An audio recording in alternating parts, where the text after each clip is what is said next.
Angiography के बाद angioplasty की प्रोसीजर स्टार्ट होती है, जिसमें डॉक्टर पेशेंट को एक स्टंट पास करता है ताकि हार्ट को ब्लड सप्लाई प्रॉपर तरीके से मेंटेन रहे। जिस तरह एक इंसान को खुराक की ज़रूरत होती है, ठीक उस तरह हमारे हार्ट के मसल को भी ब्लड सप्लाई की ज़रूरत होती है।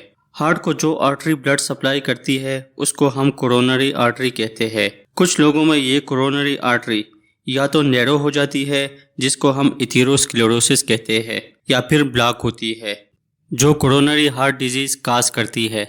हार्ट को अगर ब्लड सप्लाई कम हो जाए या फिर ब्लॉक हो जाए तो इससे हमारे चेस्ट में पेन स्टार्ट होती है, जिसको हम एंजाइना कहते हैं। इस एंजाइना को हम मेडिसिन से ट्रीट कर सकते हैं, लेकिन सीवियर कंडीशन में फिर मेडिकेशन भी काम नहीं करती, जिसके लिए स्टंट यानी कि एंजियोप्लास्टी की ज़रूरत होती है।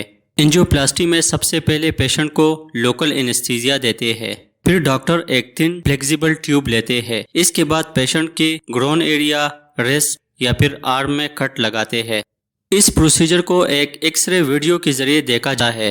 अब कैथेटर को एक थिन वायर के जरिए कोरोनरी आर्टरी के ब्लॉक एरिया को एक बैलून डिलीवर करता है, जो नैरो एरिया को खोल के ब्लड सप्लाई को बहाल करता है। थिन गाइडेड वायर और बलून को डिप्लेट करके वापस खींच लेता है और स्टंट जो कि बलून के अराउंड होता है डायलेट होके नैरो एरिया को अपने साथ ओपन करता है।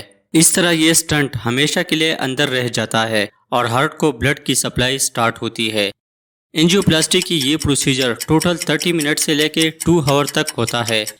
एंजियोप्लास्टी के पेशेंट को ज़्यादा स्ट्रेस नहीं लेना चाहिए, भारी चीज़ों को नहीं उठाना चाहिए और खाने में फैटी चीज़ों का इस्तेमाल कम करना चाहिए।